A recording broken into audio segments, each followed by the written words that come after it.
उसके बाद 10 बजे दिन में जी जाता है, रात के 11 बजे तक उसको पेंडिंग रखा जाता है। बार बार मैं डीएम से बात करता हूँ, अधिकारियों से बात करता हूँ, लेकिन कोई सुनने को तैयार नहीं है। और दूसरे दिन जबरदस्ती हमारे उस कार्यकर्ता जयप्रकाश द्वारा कर उस व्यक्ति के पैसे के बल पर प्रशासन के सहयोग से उसको जिता दिया जाता है। जौनपुर जनपद में जिला पंचायत सदस्य के चुनाव में भारतीय जनता पार्टी के 83 में 8 या 10 लोग शायद जीते थे। 60 या 10 में 3 या 4 बेईमानी से जिताए गए लोग। अगर 3-4 को निकाल दीजिए, 83 में मुस्लिम से 4 लोग उनके जीते हुए हैं। ये है भारतीय जनता पार्टी की जौनपुर में से। तमाम हमारे प्रधानों को हराया गया, तमाम हमारे बीडीसी सदस्यों को हराया गया। और उसके बाद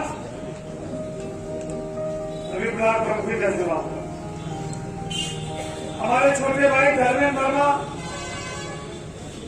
जब आपके बगल की ब्लॉक स्मिताकरा से समाजवादी पार्टी के प्रमुख पद के उम्मीदवार थे, जब ये चुनाव जीत गए, उनके भाई बाजीगर वर्मा ने मुझे बताया, तो मैंने फिर जब उन्होंने कहा कि बेईमानी की संभावना है, मैंने जिलाधिकारी से बात की, मैंने यहाँ के एसडीएम से भी बात की।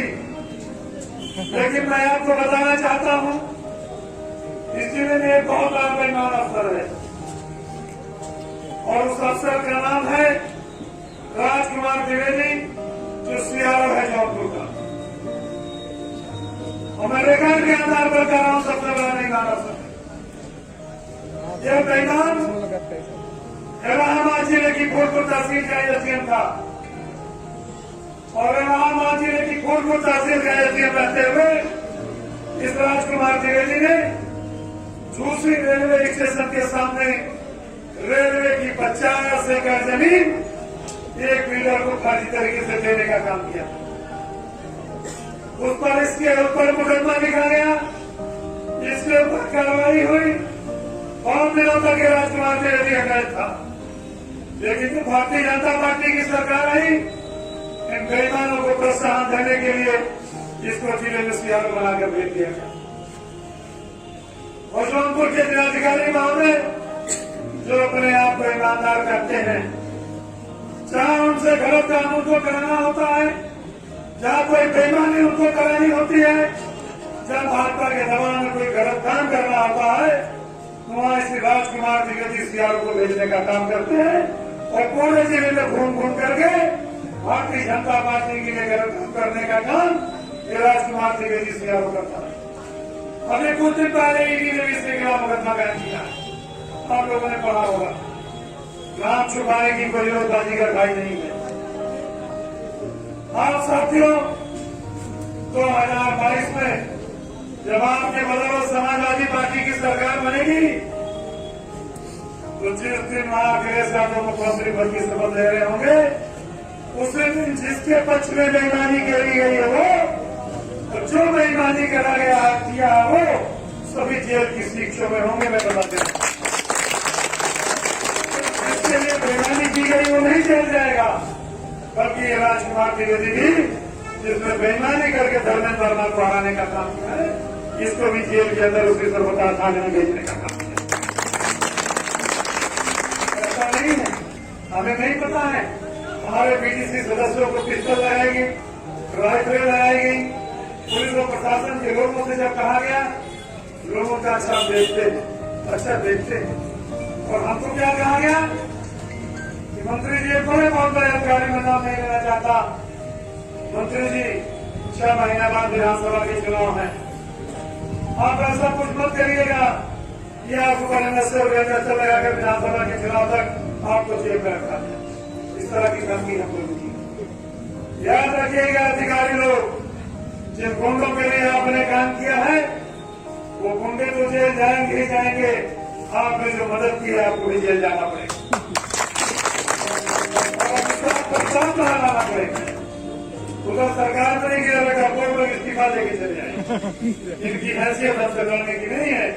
ये कोई लड़ता रहे जो सत्ता केंद्र सहयोग, जो सत्ता केंद्र से बचे। और मुझे तो उस दिन दुख हुआ, मुझे पता लगा, मैं तो जाति में कोई भरोसा, जाति की कभी कोई बात नहीं करता, लेकिन ये राजकुमार द्विवेदी सियामा है, इसमें शायद यहाँ के एसडीएम को भी जाति का आधार पर कुछ करने का काम किया।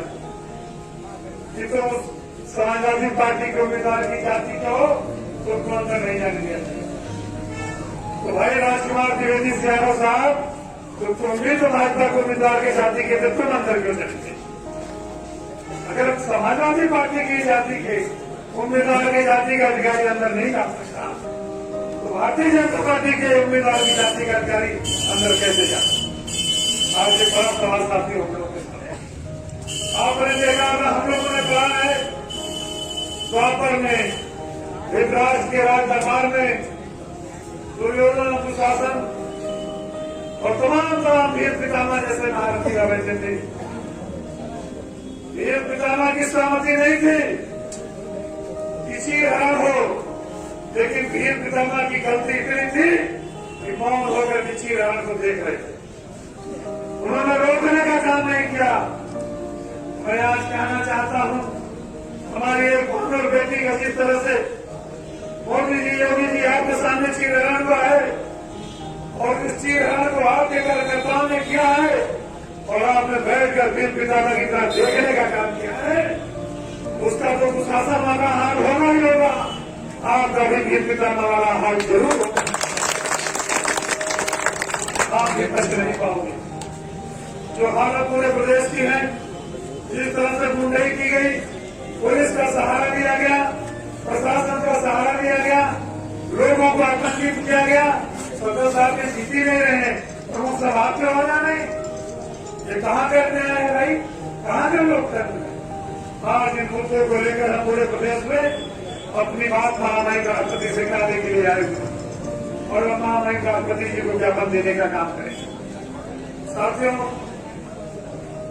आज जो हालत देश और प्रदेश की है, किसी से छुपी हुई नहीं। हमारी जो मांगे हैं उस पर मैं चर्चा करना चाहता हूं।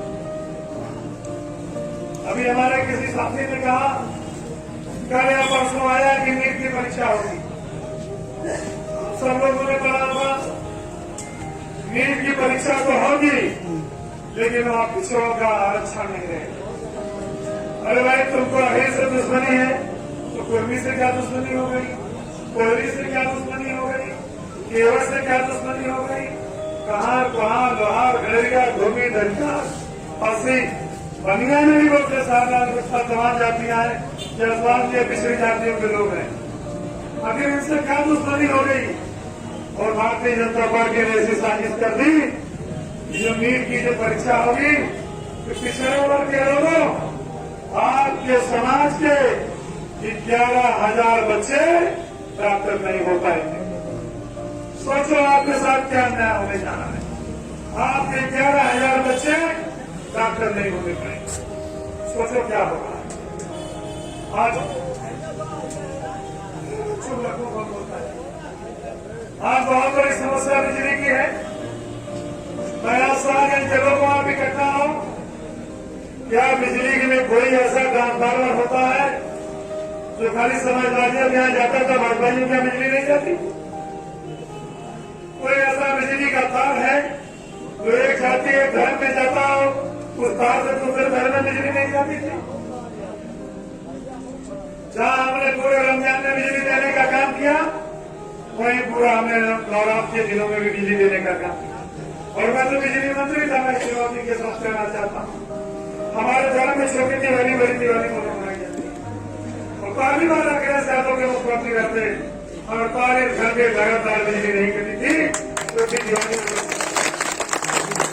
आपकी नैया का तेल खत्म हो गया होगा, आपकी अगर बत्ती खुल गई होगी, लेकिन अखिलेश यादव की बिजली 48 घंटे लगातार कटी नहीं। और आज क्या हालत है?